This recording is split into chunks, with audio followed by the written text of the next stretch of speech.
I'm sort of a cross between a lot of people. It was a sort of a strange child of Bob Dylan and Phil Spector and the dreams of possibilities. I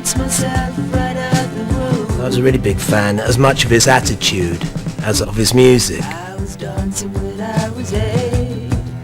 Mark wanted to be a pop star. And they say you have to be careful what you pray for. He just wanted to be God. You know, he wanted to be a huge Elvis icon figure. There was nothing bigger than T-Rex in the UK. T-Rex were bigger than the Beatles ever were.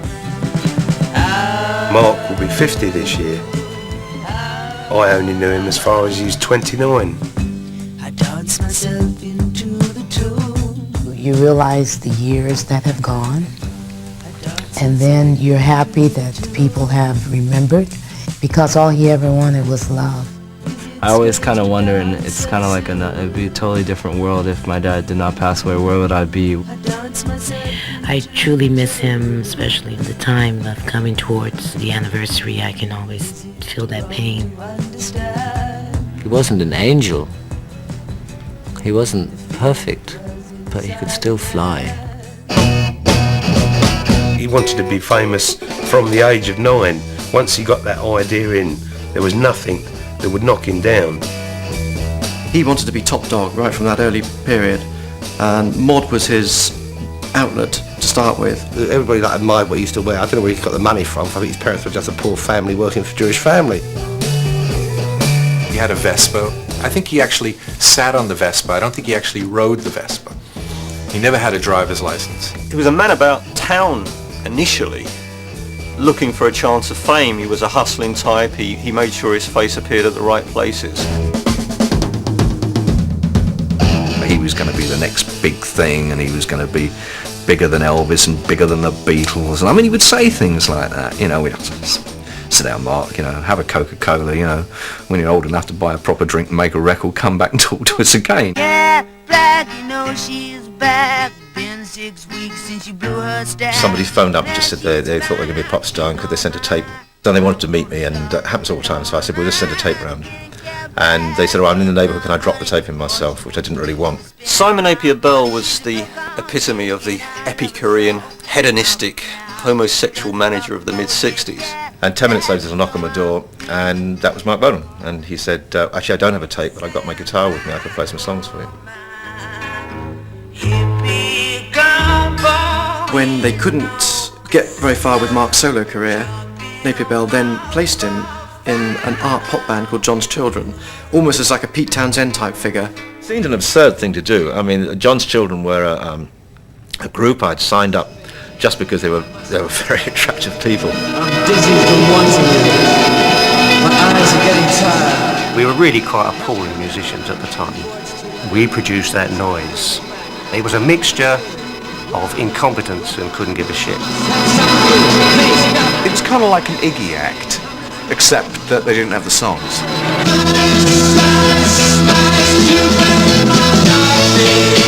We needed a new guitarist, and so Simon said to me one day that I've got this guy that I'm also managing, sort of folk guitarist. I'll introduce you to him. This is the first time that he was introduced to amplifiers. And he sort of stood there and, you know, plugged it in and then turned everything up full. This is amazing. Whack! Sound. I mean, he almost fell over.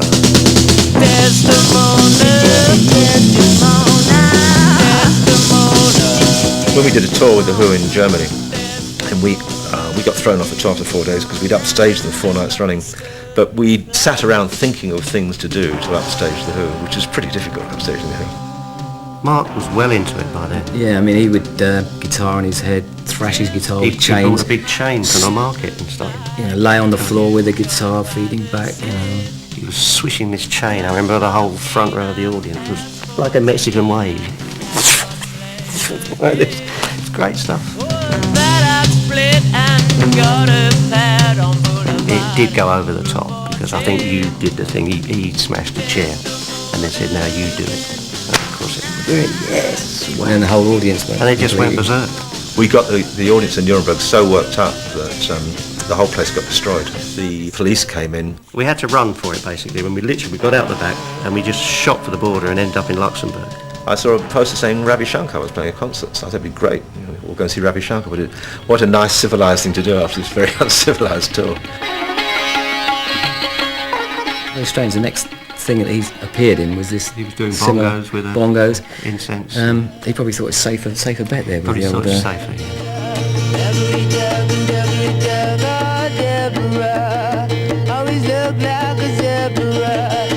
He really wanted to be a solo star and a part of a group at the same time.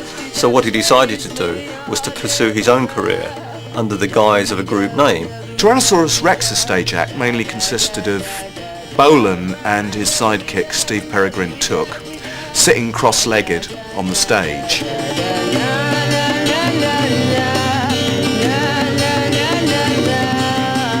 It was not really a particularly visual act. They'd all sit down on the floor cross-legged the same as him. They'd get their joysticks out and they'd all be lighting the joysticks.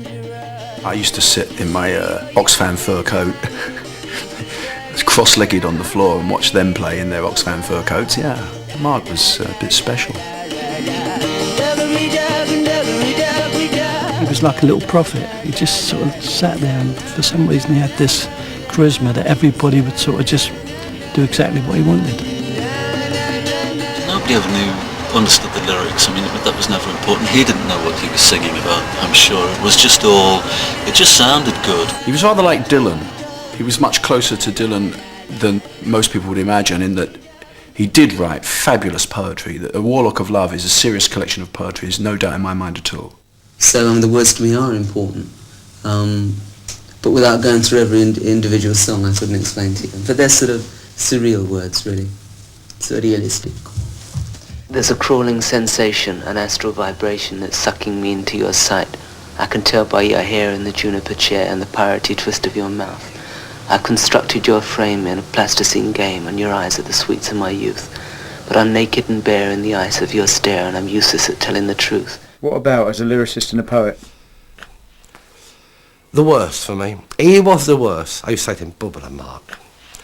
What's this? He said, Eric, I've got this wonderful poem I've written. The swallow went on the hill fell down, and the swallow fell down, and they come back to Hampstead.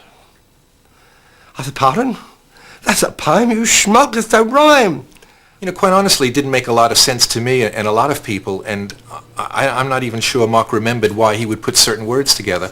And I think he put certain words together just because they were musical sounding, like salamander palaganda. What does that mean?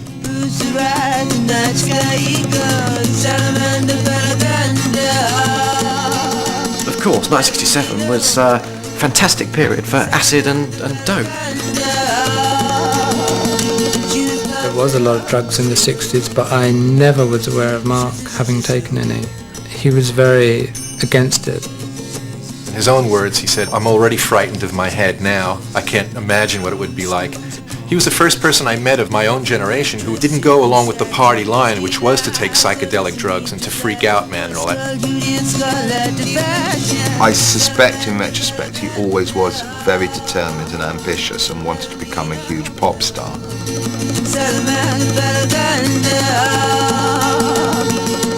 His determination at that time was fantastic and was really highlighted when June Child came into his life. June was very strong. He could still play that guise of that mystical hippie, whereas June behind the scenes was making sure things were right for him. There are certain chords, there are magic mists within those chords. You play a sort of C major chord, and I hear like 25 melodies and symphonies up here. I've just got to pull one out, you know, you know, just anything. It's all there. There's no strain, just gushes out. You know. Mark had knowledge that goes beyond study, something that one can't measure. We are the children of Ron. We've trodden. I just thought the whole Tyrannosaurus Rex thing was so pretentious and phony that I couldn't believe in it. We are the children of Ron. He sings Dragon's Ear and the Children of Ron, thinking of Stonehenge, of the giant figures of horses and men carved in the chalk hills. People took it so seriously. I mean, dear old John Peel even fell for it. John Peel used to get letters from irate listeners saying, "What are you doing? You keep playing this chap with this Larry the Lamb voice, get it off." Nobody made Marc Bolan except Marc Bolan. But Peel made it a hell of a lot easier. Peel would go out and do his gigs and he'd get paid. He was very popular and he'd give half his fee to Bolan. He'd just take Mark along with him. While Mark looked the part of the perfect hippie, Steve Peregrine Took played it. He was in and out of every drug den in Ladbroke Grove, off his face most of the time, really enjoying himself, but to the detriment of his playing and his responsibility as part of the Tyrannosaurus Rex duo. Steve kind of said, well, it's 3 albums now, Mark. I'd like to do some of my songs. That was the end of the relationship. Essentially, once Took left, or was bounced, or whatever, T-Rex was Mark and whoever. I'm not gonna dance with my princess by the light of a Mark was looking for somebody to replace Steve, and I had known Mickey Finn for a long time. He'd been an old friend of mine. I brought the two of them together, and no one was more surprised than me than when he ended up being part of the band. And we just got on like a house on fire. I mean, it was just magic. We just played, sung, spoke about rock and roll. Mickey Finn was pretty much a yes man. He was there for the ride, he was there for the fun, the women, and the excitement. And it's like we always knew each other. You know, somebody you find infinity with, you feel like you've always known him. And that's what it was like with Mark. I love it for dance with my baby. He didn't love Mickey necessarily for his musical skills, but he wanted a good-looking foil to take with him.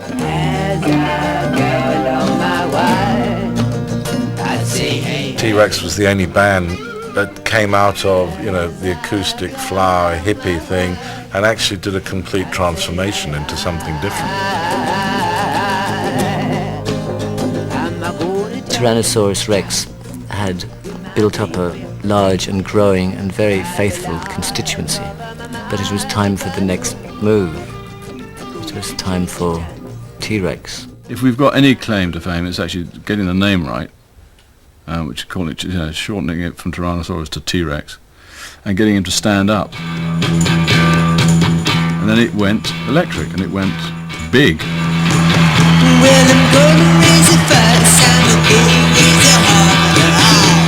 I don't think it was particularly controversial when Tyrannosaurus Rex went from being acoustic to electric.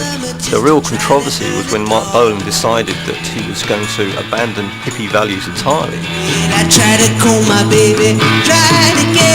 remember having a conversation with Mark about spiritual things, and he said, he was putting it on hold while he kind of persevered with his own career. And he said, I'll buy an island and then I'll settle down and I'll get into spiritual things then.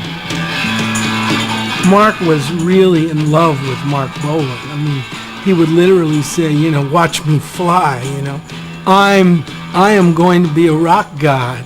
The underground were terribly condescending. I was always a cultural snob and I thought there was something rather good about what he was doing and that he just made vulgar pop records. If you want to use a car to go riding next Sunday.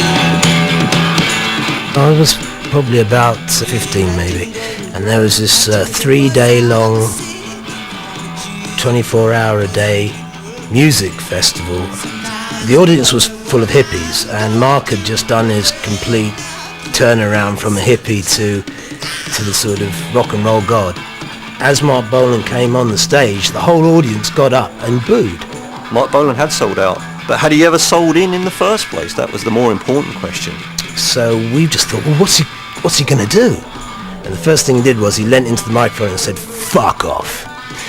And they all shut up and sat down. There's always this presence even now today in hip-hop music, the underground culture. Sometimes becoming underground is just an excuse not to make it big. You know what I mean? I believe you got to make it. If you're going to make it, you got to go for the gold. Some people don't want to be all the way, but my dad was smart enough to say, I can do both. Write it all out like a bird in the sky was. Write it all out like you were a bird. Summer of 1970, I was the disc jockey at the Isle of Wight Festival, and I played it every set. So by the end, 600,000 people had Ride a White Swan in their heads. Like the druid in the old days, wear a tall hat and a tattooed gown.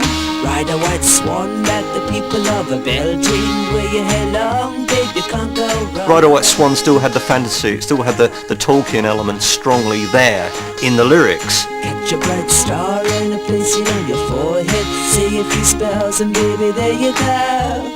Take a black cat and sit you down. I think he decided it was time that rock reconnected with the pop audience. It was Marc Bolan on the one hand looking back and on the other hand looking forward. There was kind of a gap in the market. We hadn't quite got the sort of the Osmonds, American Jackson 5 thing, and yet the whole Beatles thing was well over. Lots of people talk about T-Rex as being their first musical love affair. I just became obsessed with Marc Bolan for the next, say, 4 years of my life, really. The thing at the time was they were the first sign of hysteria since the Beatles. I got my first guitar because of Marc Bolan. That's how he affected me. It took 3 months to get up the charts. It stopped at number 2. The final indignity was it was kept off the number 1 spot by the Christmas novelty song Grandad by Clive Dunn. Lovely song. I've been all alone dreaming. Oh, what a lovely record. Which was plugged by Eric Hall. He used to say to me, he'd phone me up in those days, you know, because, how's Grandad doing? I said, we sold 65,000 today. Really? Did it? Oh, all right. Well, can't you stop plugging it, my dear? You've stopped plugging it. I said, no, I can't stop plugging it. I get paid to plug it. It's a lovely record.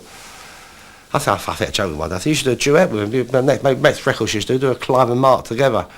Call it Grandma.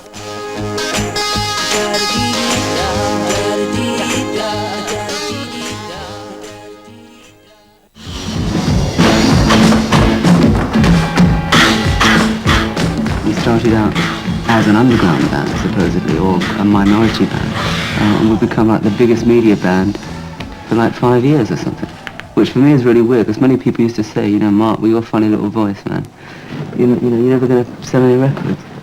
So that was a strange one, you know. He was on top of the pops and then in Jackie as soon as we could get him.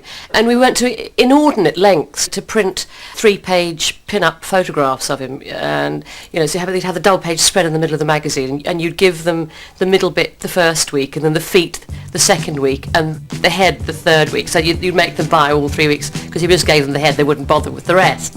She's my woman of gold, and she's not very old, She's my woman of gold, and she's not very old. He brought back a spirit that groups can have a lot of fun making records and a lot of fun dressing up. The whole glam thing was a big revolution in the way musicians thought.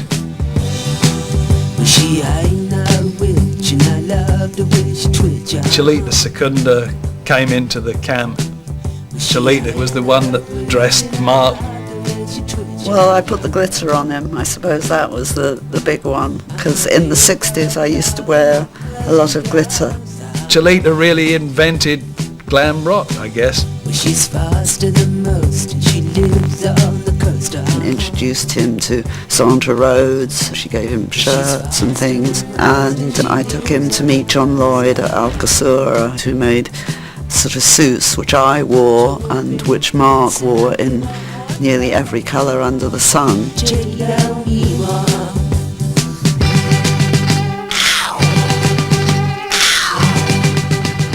Mark was the first person to wear women's shoes, wore those sort of character shoes with the bar across. He was well up for it. He was always quite camp, Mark, and it was fun. Mark wanted to look pretty. He was very beautiful at a time when men did not want to be quote-unquote beautiful.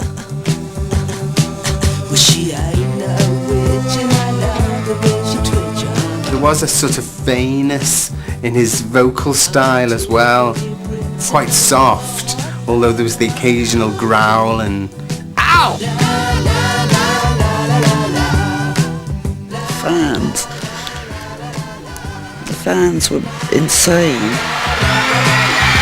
I saw them in Bellevue, in Manchester, and it was just a complete mess, a very exciting mess. But you couldn't actually hear the music because people just kept screaming.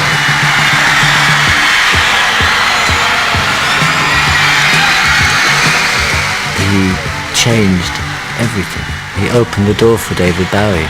And then, as in every movement, people came along who weren't as good.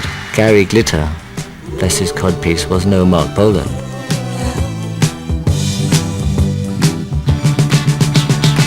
Even the Beatles, I think it was Paul McCartney or Ringo Starr, acknowledged in an interview that T-Rex were bigger than the Beatles ever were in the UK.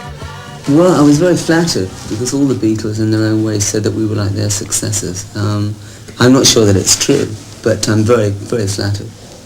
It's nice, it's an encouraging thing, you know. He was just a very confident, but then as well cocky, but then he was a star. And he did what he wanted to do, and he lived his life like that. Little girls like non-threatening, not overtly sexual boys. I got to be the one with you. So much about Mark's look and about his sound was sexual, and I think that wasn't lost on a lot of his teenage audience. It's that boyish quality, that cute sort of cheekiness that's not going to be sexually threatening, and he had that in spades. When he sang stuff like "Girl, You're Good" and "I've Got Wild Knees for You," I mean, there's nothing ostensibly rude about it.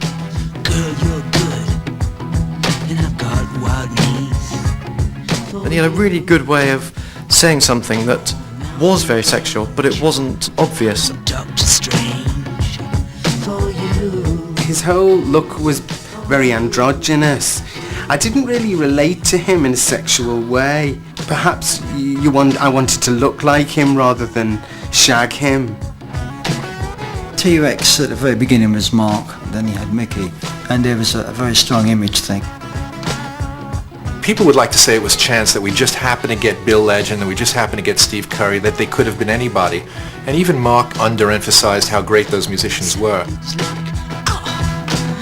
Bill's name is actually Bill Fifield, but Mark didn't like Fifield, so he changed his name to Bill. Mark changed Bill's name to Bill Legend. Mark came out of his room and beckoned me to come and have a listen to something, and I went along and he said, "Well, you got any drums in your room?" I said, "Well, I've got a snare drum, as it happens." I was twiddling around on it or something. He said, "Bring it along." So I went into the room and we both sat cross-legged opposite each other in his room, and he had an acoustic and he played this song. He said, "What do you think?" I said, "Yeah, it's got possibilities."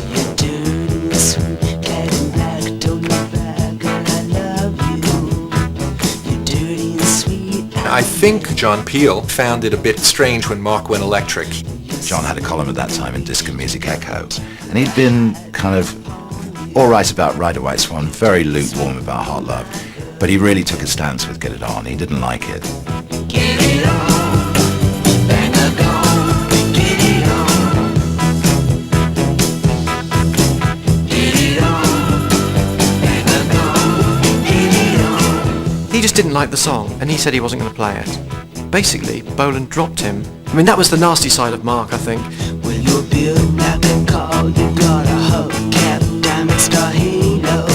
The Peel thing is emblematic because Bolan forgot that you should be decent to the people you meet on your way up, because you might meet them again on the way down. You're dirty, sweet, and you're my girl. You know, he was known to discard people. He had more managers than Henry VIII had wives.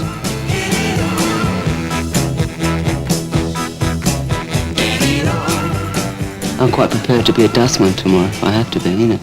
It's not relevant, it's not even important.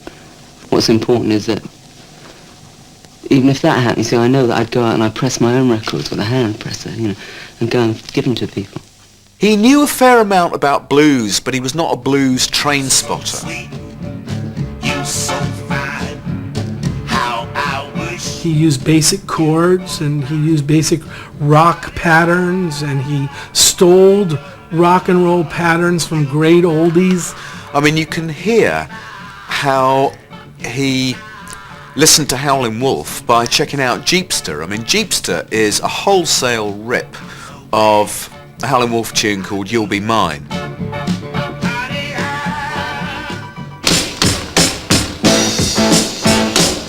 He used something that was very traditional and very simple and add his own little twist to it. One chord. I don't think there was anything that was calculated. You were so sweet.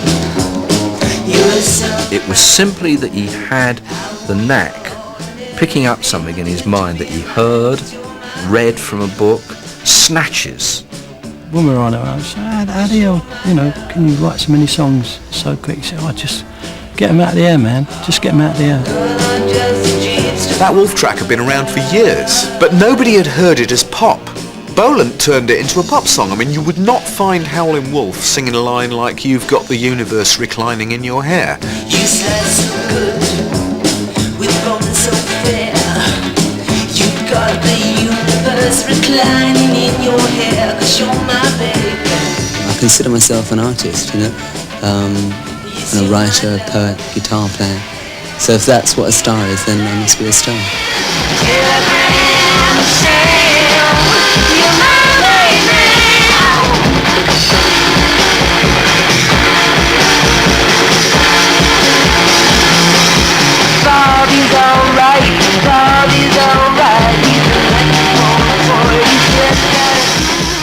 Mark was like a dynamo, right? And once he was cranked up and he was away, he used to come up to you. I don't know if you've seen lots of film, and Mark, and he comes up and he's playing and he's pushing so much energy. It doesn't matter if you had your arms sawn off or your legs sawn off, you carry on playing.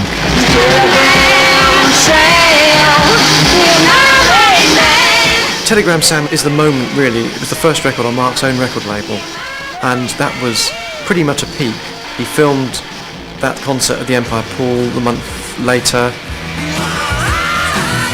That was really the pinnacle of T-Rex, you see, and from there it was a sense of coasting for another year or so.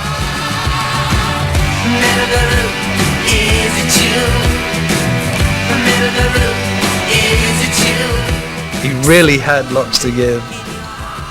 But what he really needed to do was listen to his real close friends rather than all the sycophants that were creeping into his life.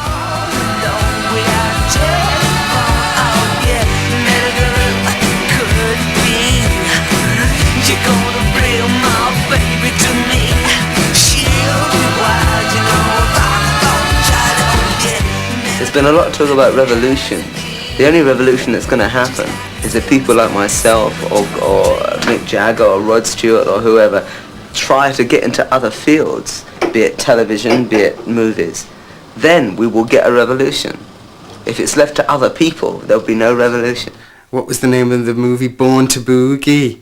You know, actually a movie. Going to see Mark in a movie at the cinema. I suppose that was the peak of T-Rex-tasy, as they called it. Some people like to rock. Some people like to roll. Ringo's direction was very good in it. I don't think anybody but Ringo could have actually handled Mark at that period, and he probably wouldn't have listened to anybody other than Ringo.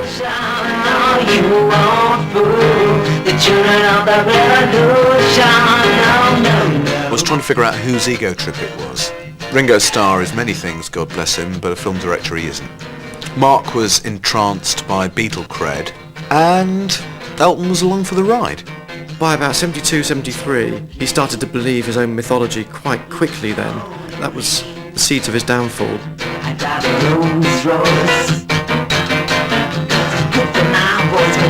He could afford things that he couldn't afford before.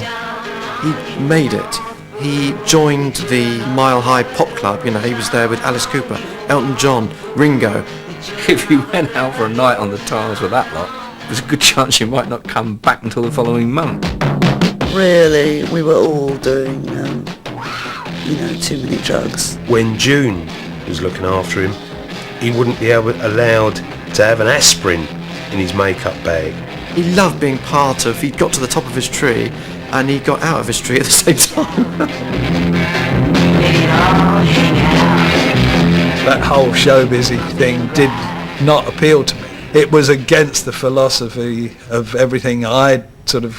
Everything had to be totally real. I could have loved you, girl, like a planet. Marc Bolan had become show business.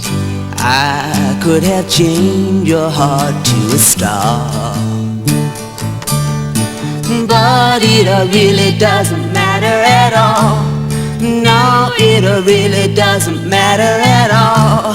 Life's a game. There was an increasing element of formula coming into play. They all began to sound a bit the same. He got to the point where he was saying things like, look how easy it is. Look, recorded it, mixed it, and it's done. It's done. It's so easy. It's so cheap. But I can't get no satisfaction. All I want is easy action. Mark gave up trying after a while. He had this sort of magic, you know, like he was baking a cake, and he had all the mixers, and that was it.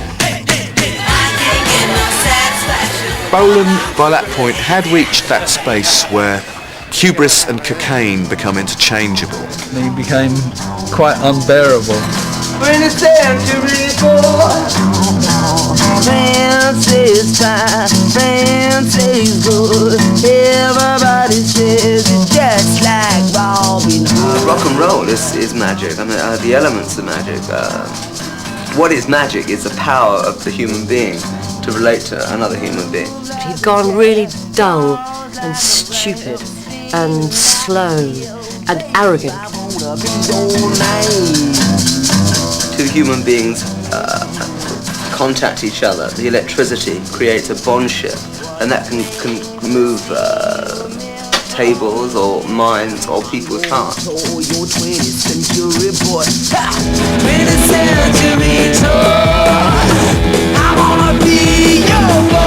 I almost sort of left in tears because I was so horrified by this change in somebody. The downfall of Marc Bolan was not lack of record sales or the problems he was having with the addictions that get into everyone's life but get blamed on rock and roll.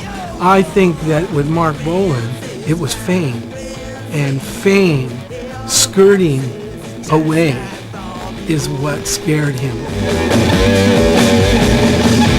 Put everyone's noses out in the band, his road crew, his managers, and it was a tough time to really love Mark.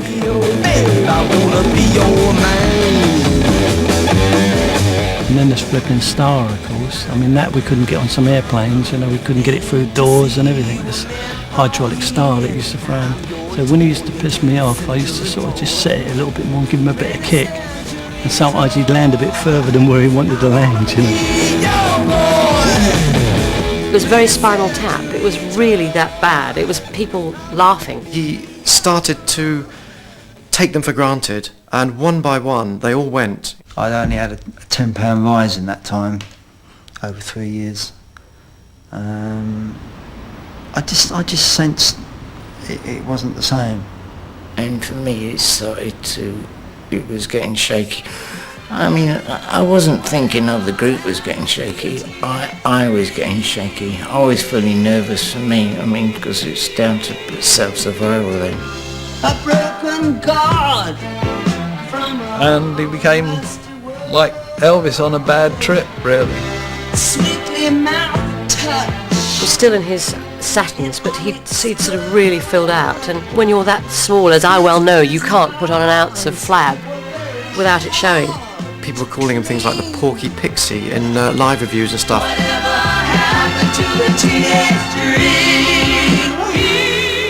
The glittering chipolata. And I remember sort of reading that going, God, you know, that's you know, really going to be hurtful to him. But at the same time I thought, some journalistic part of me thought, I wish I'd thought of that. The thing is, a lot of people were quite happy to see him fall because he was an arrogant little sod and he dissed a lot of people. Most artists, it would appear, go through their Fat Elvis period, and Mark did. John Lennon did. This is part of the route. And really what's important is how you come out the other side, and if you come out the other side.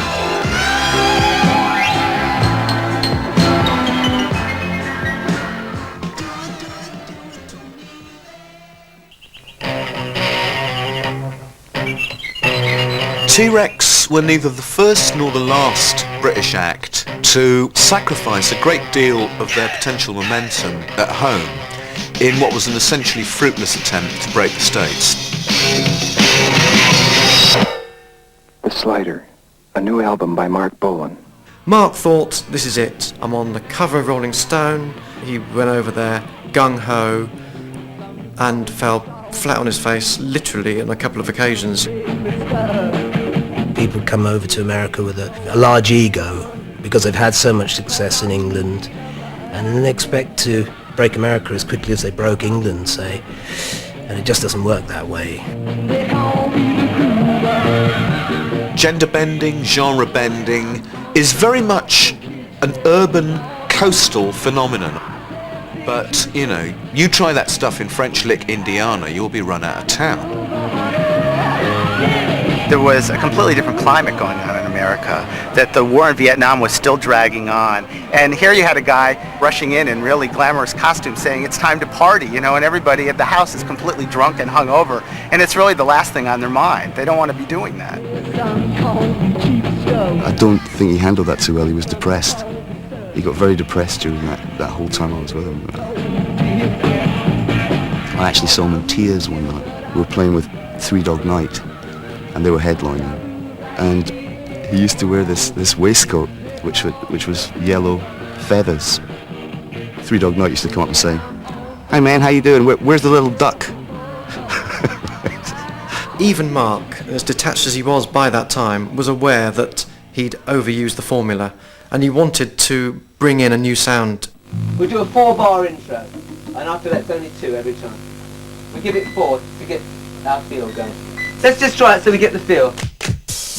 And Mark had always liked soul music, those Motown things, and he thought a key to America might have been some integrity in a soulful way.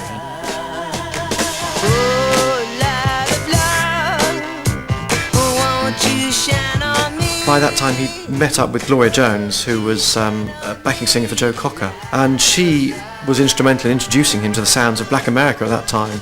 I was with Motown Records for 10 years as a record producer and songwriter.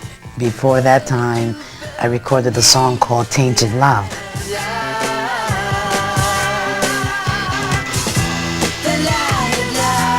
Mark and I were friends, and then our relationship developed into love. A lot of people chart the decline of Bolan, particularly from the moment that he'd fallen out with June and that he'd picked up with Gloria.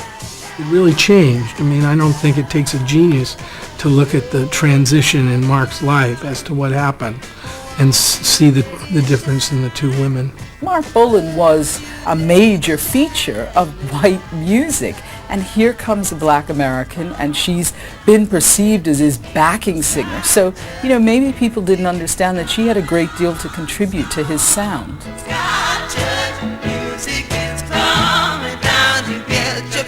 Name another band where you could really hear those influences together.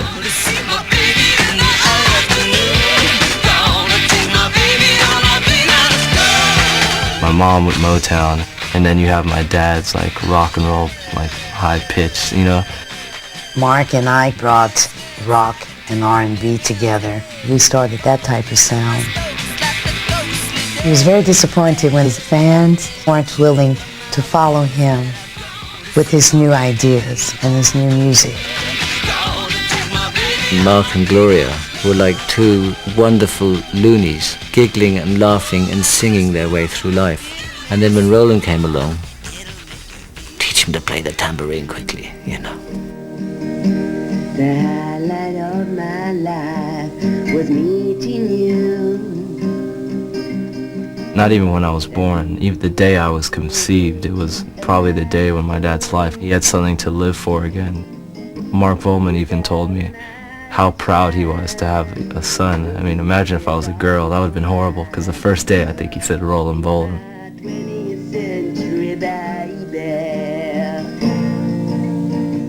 phoned me. I said, oh, Eric, she's had a little boy. I said, wonderful, Mazel tov, Bubbler, it's wonderful. What are you going to call it? Roland. I said, are you mad? Roland Bolan? Are you sure? Roland Feld, maybe. No, Roland Bolan.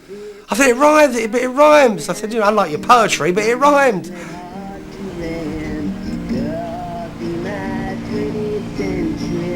I've been told a lot of people are probably like thinking that I would hate the name, but I go to school with Sierra Swan, and I'm friends with her older sister Planet Swan, and it's Billy Swan who helped with Elvis and wrote I Can Help.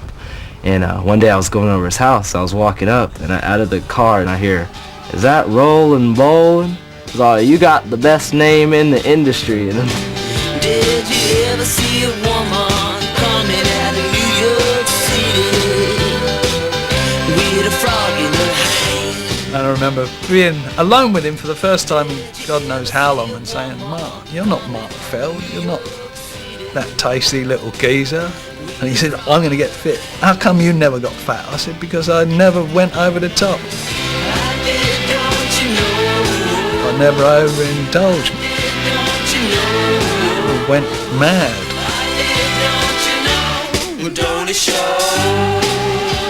Once he realised that things had changed and he was going to have to work seriously hard to make up the ground he'd lost, he became likeable again. Dreamy lady, won't you come to my bed? He was always current. When a person is creative, they have no limitations. So I never saw this Mark as a limited person. To get acquainted with my head. At first he didn't quite see what the punk thing was, but he suddenly twigged it might be useful to actually get back to basics.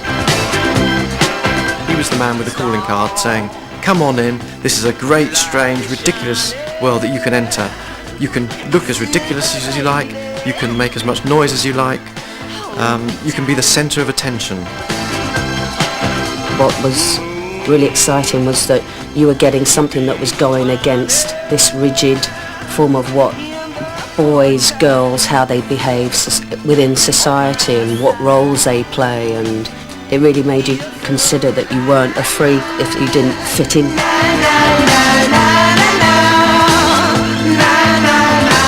A lot of the punk stars like Billy Idol, The Damned, Susie obviously, they took Bolan's template and took it to ridiculous extremes. He had a lot of punk rock attitude, and I think we were able to pick up on that and use a lot of that.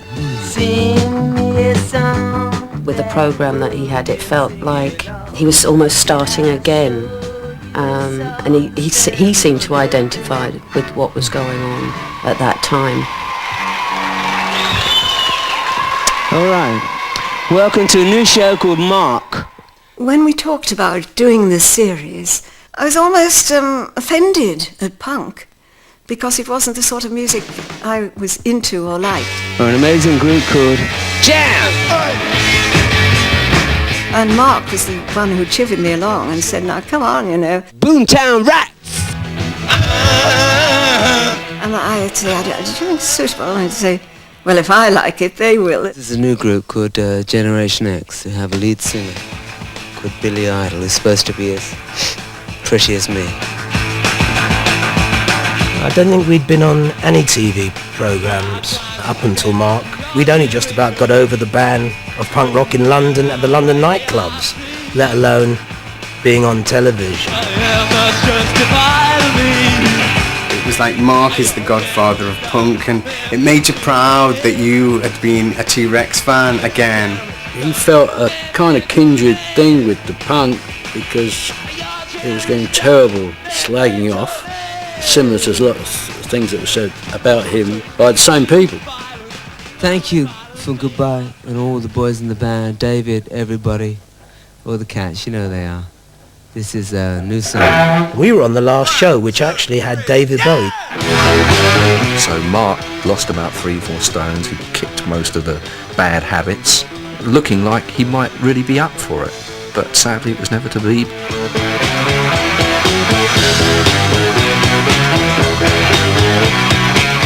He was just going to sing, and he slipped off the stage, and it was there that they decided to cut the show. And that was odd too, because it was almost like a premonition or something. I don't know, something weird was going to happen. Elvis dies, we were at dinner, and he said, I'd hate to go now. Imagine, I'd only get a paragraph on page 3. Word for word. 4 weeks later, he had the front page.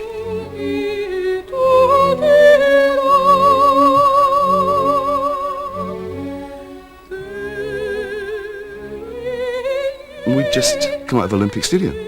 We had driven along that road, just about there where he'd had crashed. And it came on the radio.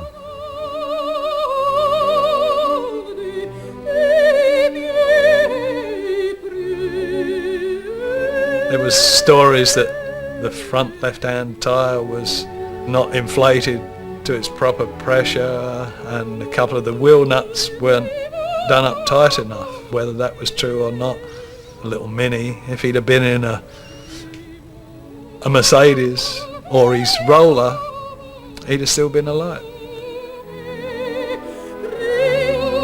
He was crazy about James Dean and said that, one day he'd like to die in a car accident. He said, but it wouldn't be suitable for me to die in a Porsche, I'd have to die in a Mini. Now, he said that in 1966, which is an extraordinary thing to happen. What happened was that a lot of people didn't realize that I nearly died in the crash.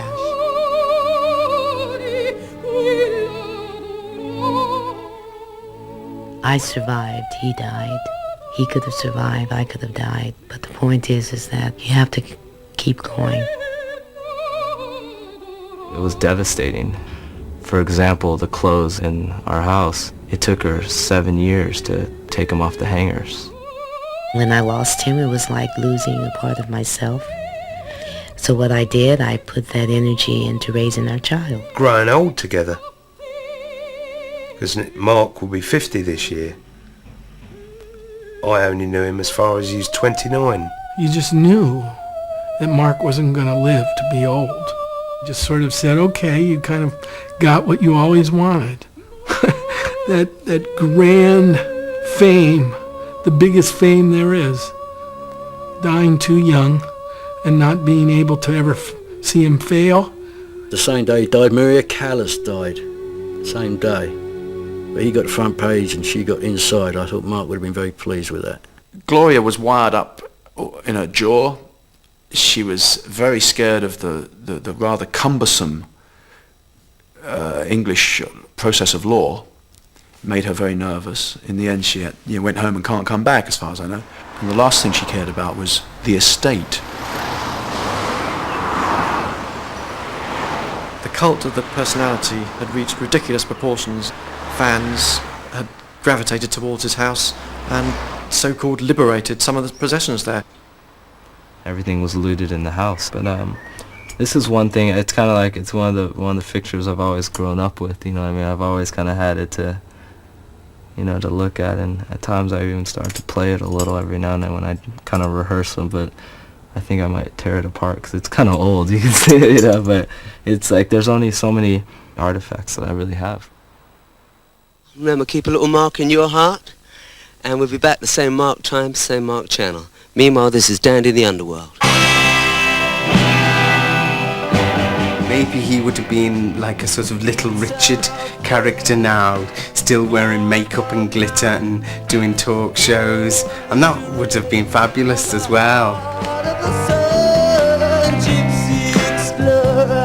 Mark used to talk about wanting to be a prince without a nationality and without an identity, and people wouldn't be able to see if he was one race or one culture or another. That's exactly what Michael Jackson copied. Mark was putting the R&B influences with rock, which now is the music of today. Made me think that, you can do it. There is a space for us all. As long as pop still is based around the 3-minute single, there'll always be a place for Marc Bolan at the centre of it. Destruction he wanted, to destruction he fell. If you listen to Oasis doing cigarettes and alcohol, it's Get It On. And if you listen to Get It On, it's Chuck Berry doing Little Queenie. And so on. Will the circle be unbroken? No. I dance myself right out the womb. I dance myself right out the womb. Is it strange to dance so soon? I dance myself right out the womb.